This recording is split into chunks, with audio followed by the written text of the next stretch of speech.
we're starting this new series called This Time It's Different. And we're going to do this for a few weeks, and we'll see how it goes. Sometimes these things get extended, sometimes they end just when they're supposed to. But I think this phrase is an important one, because when you start off the year, I think you all look back on the year you had and how things could have been different. And when we think about what's happening right now in our lives, we sometimes think, just like this phrase is telling us, this time it's going to be different.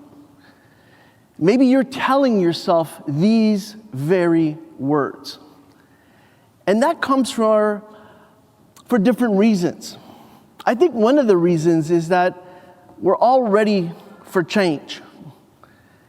Maybe not in the area that we're not ready for it, but we all are ready for change.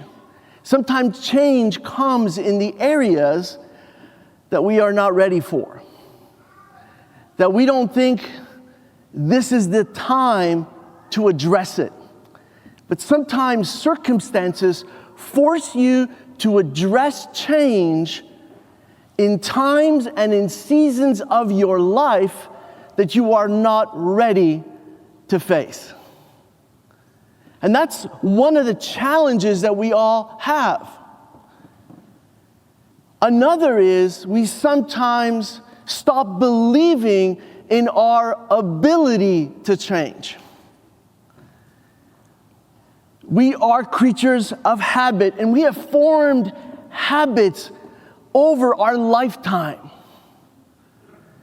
And researchers have shown us that the majority of the decisions that we make and the actions that we perform aren't actually decisions, but habits. Things that we are just used to doing. And so what feels like a decision, it just might be a habit instead. And what we have to do is start to understand, is this being done out of habit? Or is this actually a decision that is leading me to where I am going to process change? How many of you have people in your life who believe in you? How many have had people in your life that never believed in you? How many of you are surrounded by people right now that don't believe you can change? And how many of you have people in your life right now who believe that you can change? We've all heard this phrase, people don't change. I believe that not to be true. I know people change. The people who change are the people who want to change. And if a person wants to change, they change. But I also know that sometimes we see people not wanting to change. We experience people not wanting to change. We ourselves make decisions where we decide and determine that we are not going to change. And the result is we don't change. When we don't change, people leave us. But sometimes when people don't believe in our change, we should leave those people.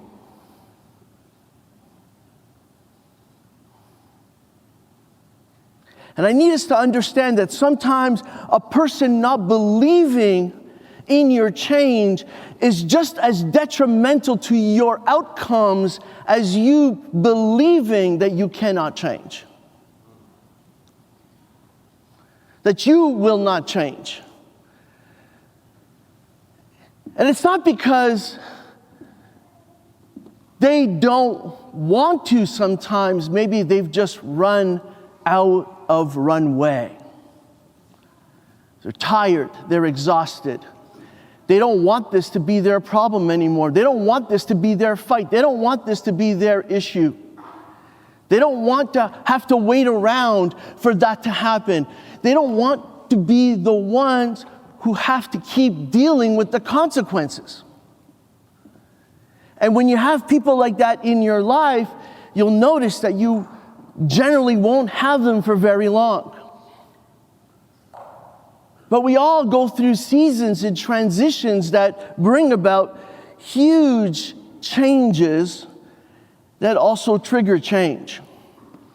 A relationship change, like a marriage or divorce or being widowed or finding ourselves single again because the person we gave everything to made a decision to walk away from us or to never propose or to never be the person they promised they would be with us. Maybe we had to move to a new city, a new job, a new place to live.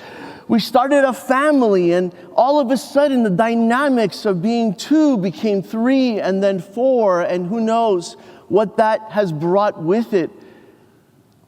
The neglect that sometimes comes with putting the focus on others and not on each other, and the changes that brings about in a relationship, and how sometimes children need so much, especially if they have special needs.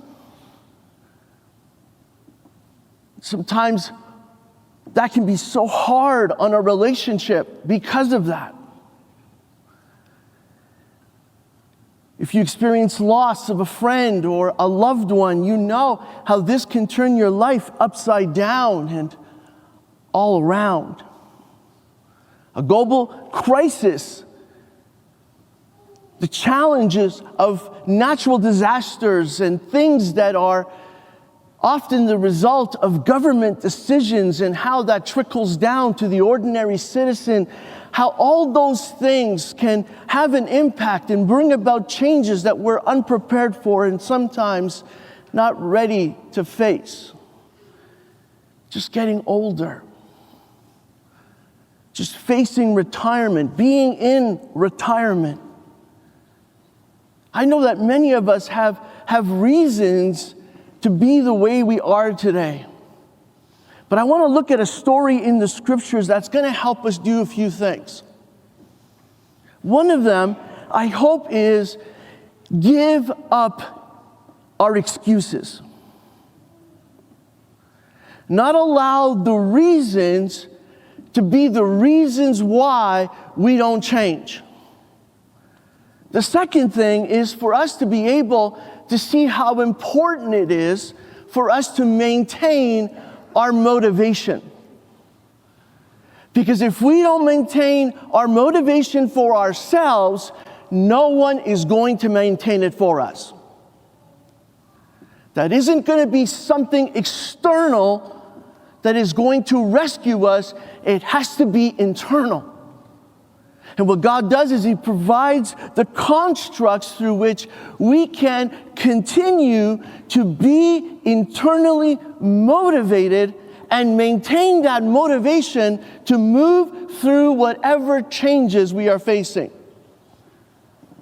And then the third thing is going to be to believe in the main objective.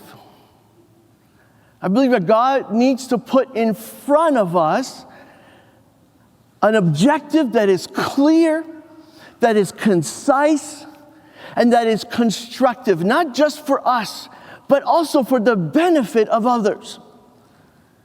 And when God does that, He puts us in a position to basically be able to keep moving through the ups and downs of this life, the progress we make and the ground we lose, because this journey is not linear. And because it isn't linear, we need to do these three things over and over again. Give up our excuses, maintain our motivation, and move towards the objective no matter what. And when we do those things, we begin to experience change. In 2 Samuel, David is king. And in chapter 6, verses 1 to 15, we're going to read these passages. And it says that David gathered all the elite troops in Israel. And he had 30,000 strong. And he led them to this place called Bala of Judah. And his objective was to bring back the Ark of God, which bears the name of the Lord of heaven's armies, who is enthroned between the cherubim. And they placed the Ark of God on a new cart. And they brought it from Abinadab's house, which was on a hill. And so Uzzah and Ahio, Abinadab's sons, were guiding the cart. And that carried the Ark of God. And Ahio walked in front of the Ark. And David and all the people of Israel were celebrating before the Lord. They were singing songs. They were playing all kinds of musical instruments, lyres, harps, tambourines, castanets, and cymbals. But when they arrived at the threshing floor of Nacon, the oxen stumbled, and Uzzah reached out his hand and he steadied the Ark of God to prevent it from falling off the cart. And then the Lord's anger was aroused against Uzzah, and God struck him dead because of this touching the Ark. And so Uzzah died right there beside the Ark of God. And David became so angry because the Lord's anger had burst out against Uzzah that he named that place Perez Uzzah, which means to burst out against Uzzah. And it is still called this today. David was now afraid of the Lord, and he asked, "How can I ever bring the Ark of the Lord back into my care?" And so David makes a decision. He decides not to go forward. He makes a decision to not move the Ark of the Lord into the city of David. Instead, he took it to the house of Obed-Edom of Gath. And the Ark of the Lord remained there in Obed-Edom's house for 3 months. And the Lord blessed Obed-Edom and his entire household. And then King David was told, "The Lord has blessed Obed-Edom's household and everything that he has because of the Ark of God." And so David went there and made the decision to bring the Ark of God from the house of Obed-Edom to the city of David with a great celebration. And then after the men who were carrying the Ark of the Lord had gone 6 steps, David sacrificed a bull and a fattened calf. And David danced before the Lord with all his might, wearing a priestly garment. And so David and all the people of Israel brought up the Ark of the Lord with shouts of joy and blowing of ram's horns. And I just want to ask that God would bless the reading of his word to our hearts. Because the insights that are found here are going to go beyond the words that are spoken up here. And how God is going to speak to you today is going to be about how you open up your mind and your heart for that to happen. You see, today in this story, which by the way was long, yes, but doesn't it feel good to read the Word of God? Doesn't it nourish our souls? Doesn't it speak to us about the principles that we would need to be on a journey for real change? Because in this story, this is what this change is about. And I want to talk to you about today's important topic, which is stop improvising the instructions. Stop improvising the instructions. Let me ask you something. How many of you are really good at following instructions? How many of you find yourself improvising as you go along? How many of you are married to someone who follows instructions? And how many of you are in a relationship with someone who doesn't follow them at all?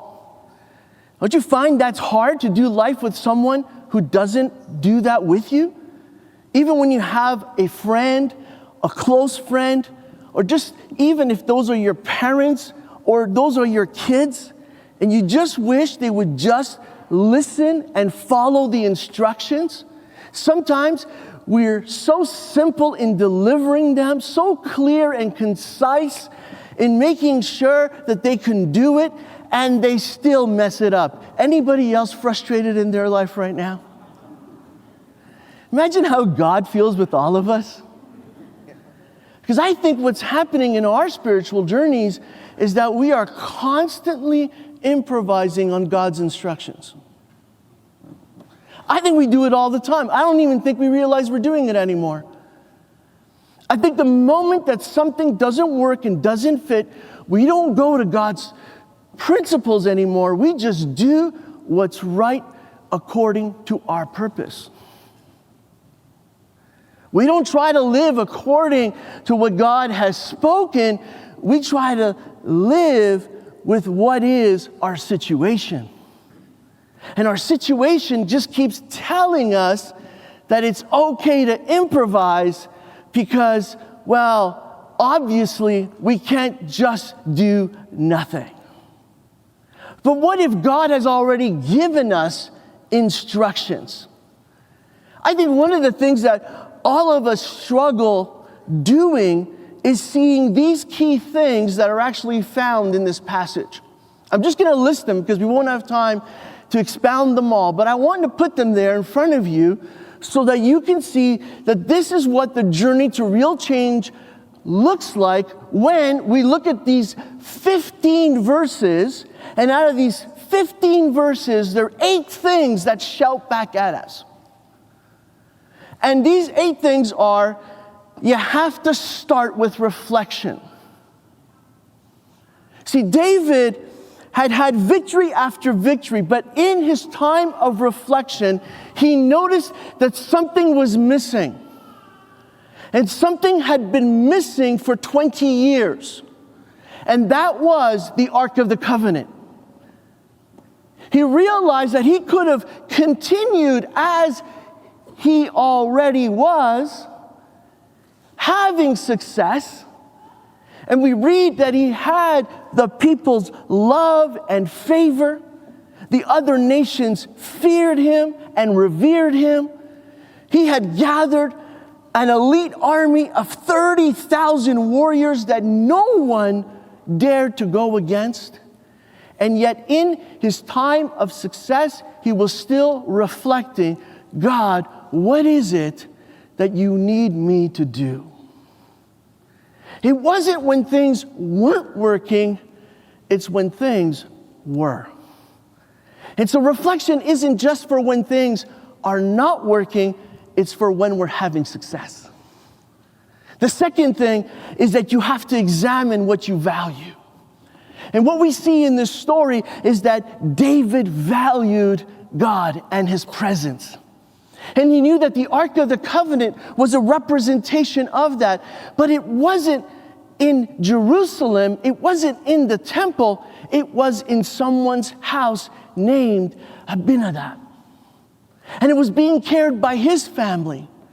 And they were being blessed. And for 20 years, the God's blessing and his prosperity was in their house.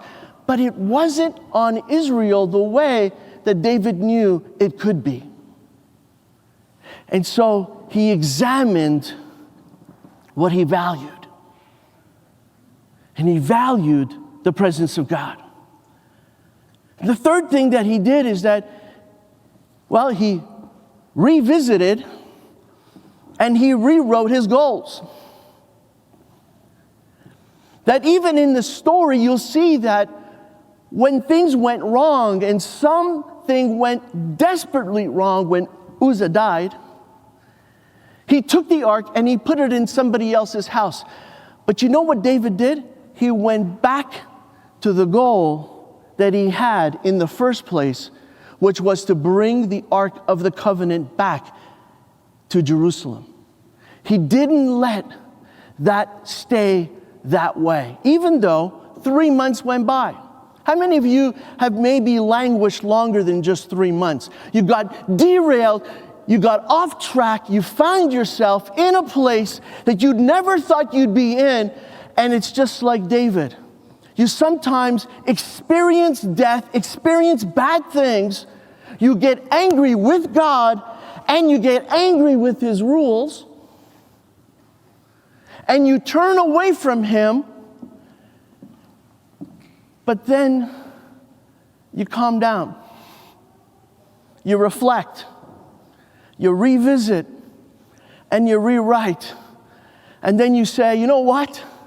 I'm going to go back and do what I set out to do in the first place, which is bring back the Ark of the Covenant to Jerusalem. Can anybody relate to that? You need to keep taking your steps towards change. And I love the story because they stop. Someone dies. You know, everything got reset back to zero. It's like we can't bring this any further because somebody else might die. Everybody became afraid. It wasn't just that Uzzah died. It was, if Uzzah could die, then who says we can't? And so they took the ark and they put it away in somebody else's house. That's where it was before. It's not the same guy. It's somebody else. But we can't go back to the original guy's house. They already lost a kid, so obviously God's upset with them.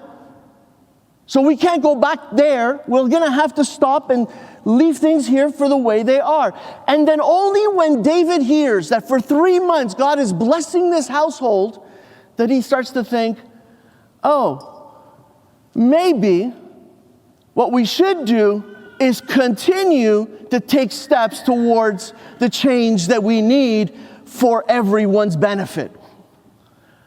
And he makes the decision to go forward. And then he has to figure out his next move. And so God says, you're not going to experience change unless you make your next move. You can't just keep in a holding pattern, waiting. You have to do something. You can't just wait, especially if you know that God has given you instructions right from the start that the Ark of the Covenant is never supposed to be held in somebody's house. It's only supposed to be in God's house. So you know you've got the right instructions. You know you've got the right plan. And now you need to make the move towards that plan. A plan that God has already said is His plan. A plan that He says is a blessed plan. And so they make their next move. They go and they take the cart that they believe, look at this, is going to be the best way to move it. Now, what's important in this story is a few things. But one key thing we can't overlook, and I haven't mentioned it yet, is because the cart that gets made doesn't seem like it's a bad decision.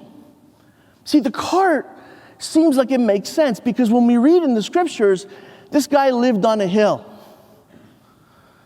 which means the journey up and the journey down was going to be tough. And it was going to be hard to carry the ark by hand, and so they make a cart.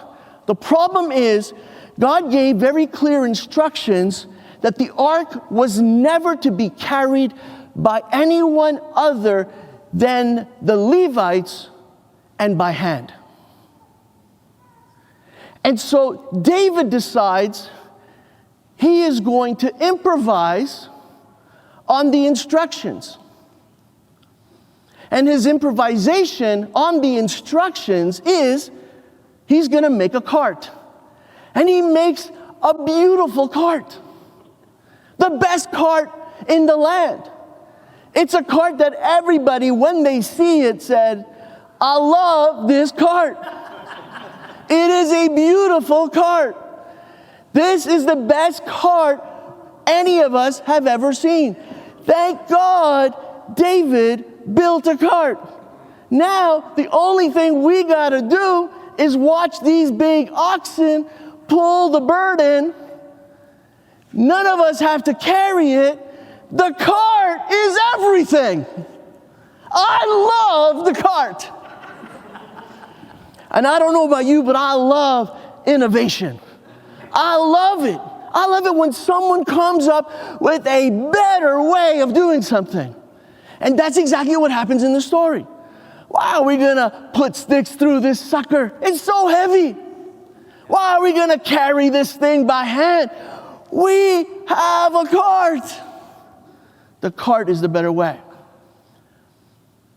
Except when God says, I don't want you building carts. I want you carrying it by hand.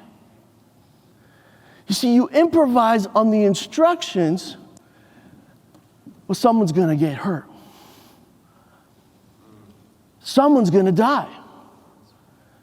And that person might actually be you. Not someone you love, but you. God says, I don't want you to improvise on this. I need you to understand that this is really, really key. It's so important that he makes it a rule. In Numbers 4:15, he says, when the camp is ready to move, when Aaron and his sons have finished covering the sanctuary, and all the sacred articles, everything's in it, then the Kohathites, who at the time were the people who had the responsibility of preparing all this and carrying these things to the next destination, it was there. It said, hey, they must not touch the sacred objects or they're going to die. Because these are the things from the tabernacle that they alone must carry. And so it was a certain type of people carrying it a certain type of way. And those were the instructions, and you couldn't mess with it. You know, there's something about this story that helped me understand something that's important about point number 5, which is make your next move. Because the thing about making your next move is this. I don't think building the cart was David's original idea. I didn't know for sure, but thank God the scriptures are there where I can do a little bit of research and go and look. And guess what I found out? I found out that in 1 Samuel chapter 6, verse 10 and 11, the first people to carry the ark on a cart are the Philistines. Oh man, I thought to myself, well, that starts to make sense now. Because I believe that sometimes our innovation, our invention isn't coming from the Spirit, it's coming from the world.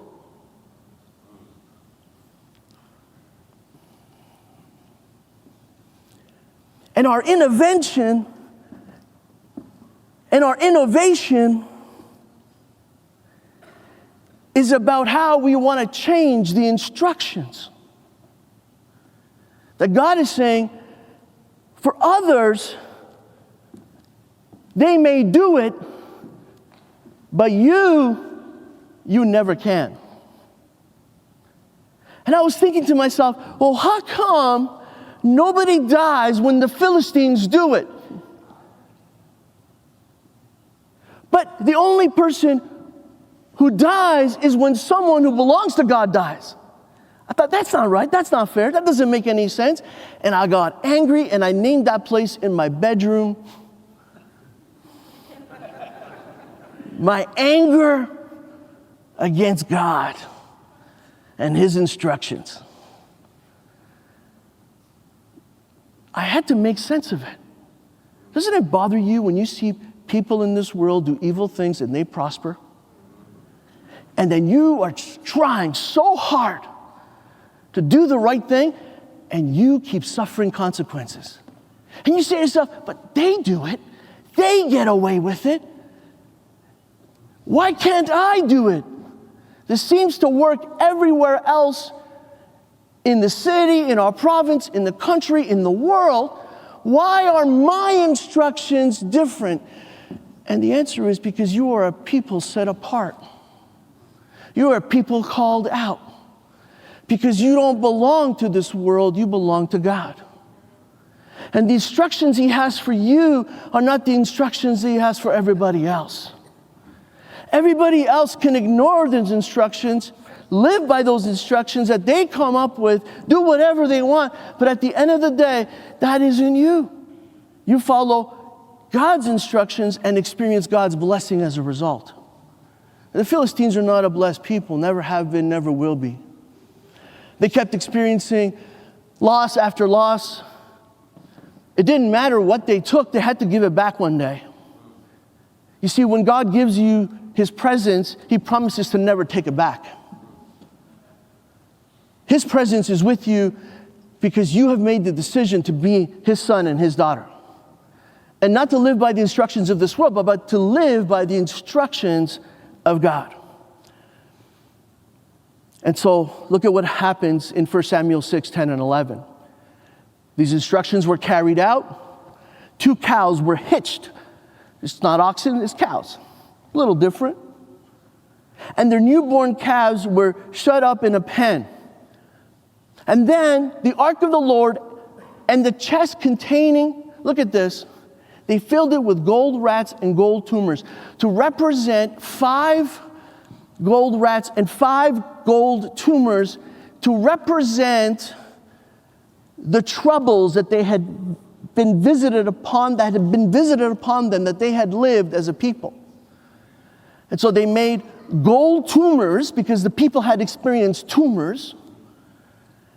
And they put gold rats because they had experienced gold rats. And then they said, because we conquered Israel, we also conquered their God who gave us these diseases, who gave us this pestilence. And when they conquered the Israelites and took their cart, they filled it with rats and tumors. You see, what happens is that when evil advances in the world, and when things like this happen, like in the story that we're looking at, it's because someone stopped following the instructions. And the Israelites had turned to other gods. They started worshiping other gods. And when that happened, the presence of God was taken from them. And the ark, which was supposed to represent His presence, was filled with tumors and rats. Doesn't that shock you a little bit? That this happened in the story? And the Philistines made the cart. And guess what? They were able to carry it and no one died. Not yet. They all die eventually. But not in that moment. So David builds a cart. Why? Because the world built a cart. Because the Philistines built a cart. And nothing happened. And so we sometimes think that if we do what others do, nothing is going to happen to us. It's going to be fine. We're going to have the same result. It was a good plan, obviously. So why shouldn't we do it?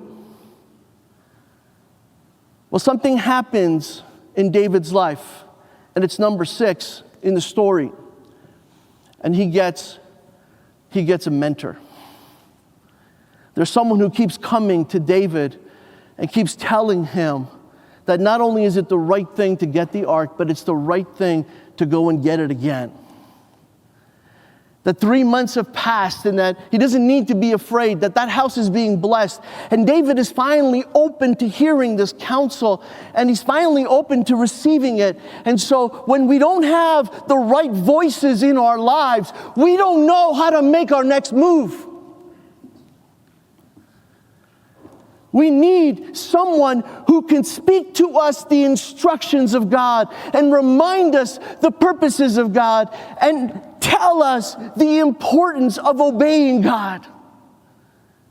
That it's still the right thing to go and get the ark and bring that back in the midst of the people.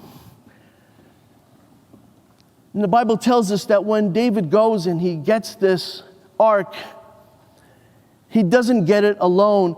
He gets it with the community. Because you have to get in community. You have to be in community. You have to be in a spiritual community. You have to be a part of people who love God like you want to love God. Like you know you're capable of loving God. Like you're capable of following God. But sometimes you know you can't do it alone. So you need to get community. And the Bible tells us that they were worshiping. Did you notice how God didn't care how they worshiped? They didn't care if they were rapping in front of the ark.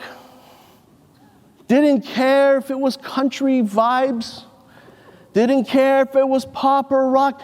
Didn't care the style. Didn't care about the instruments. What he cared about was the worship.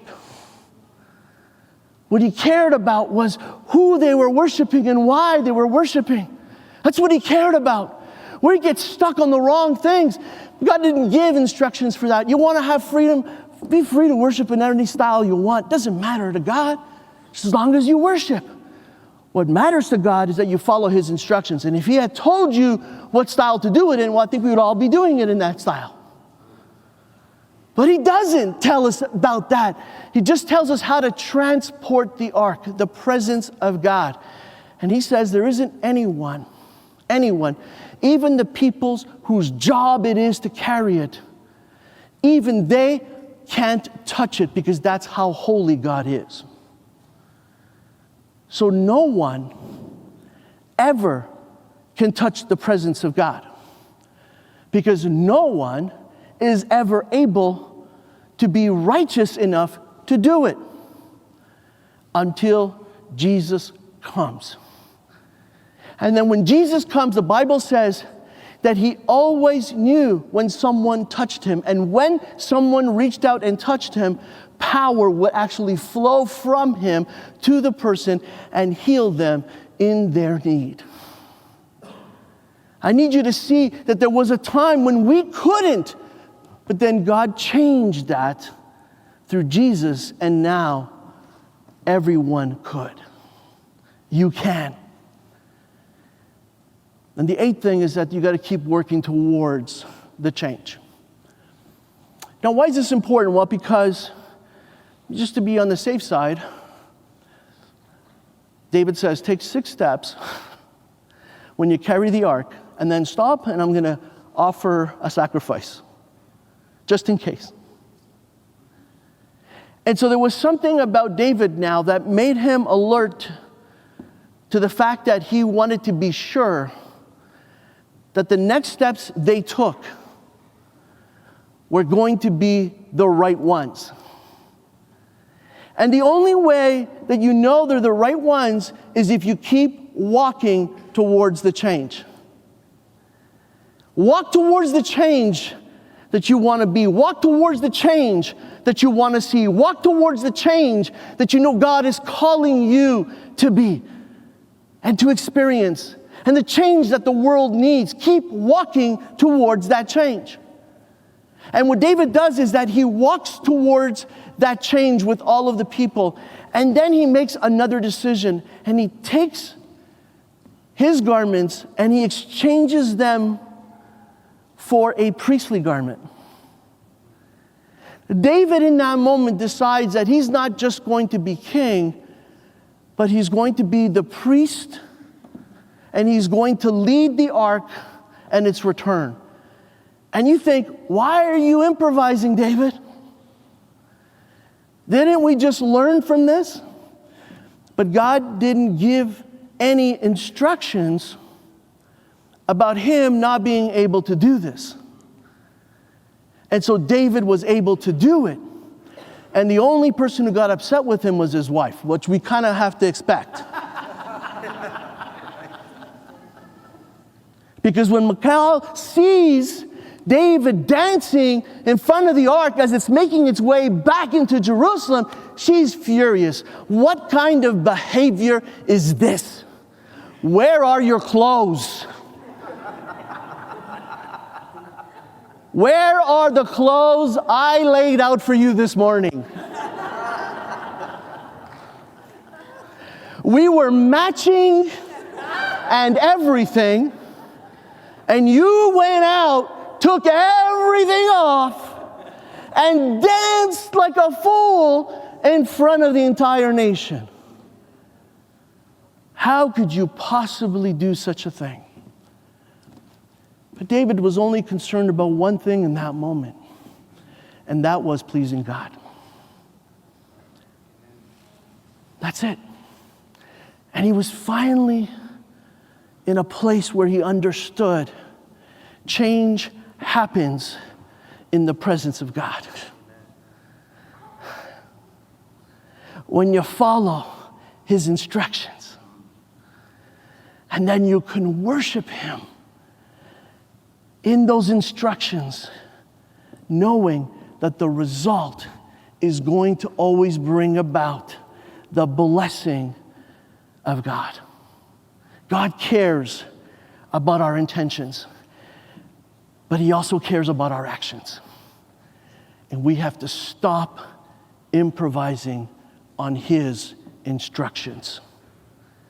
And when we do that, well, this time, it's different. Can we say amen to that? Amen. Amen?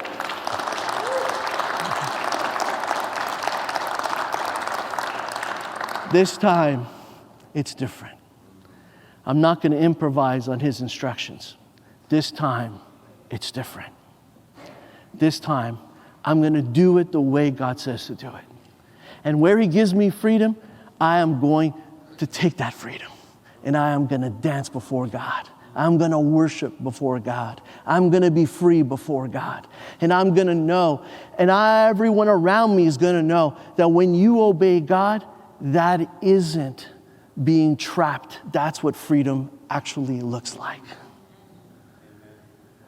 No one here is stuck, unable to change. All of us have an opportunity right now to go before God and start saying, Lord, show me in my life where I am improvising on your instructions. And help me to not do that anymore. Because all I want is to worship before your presence.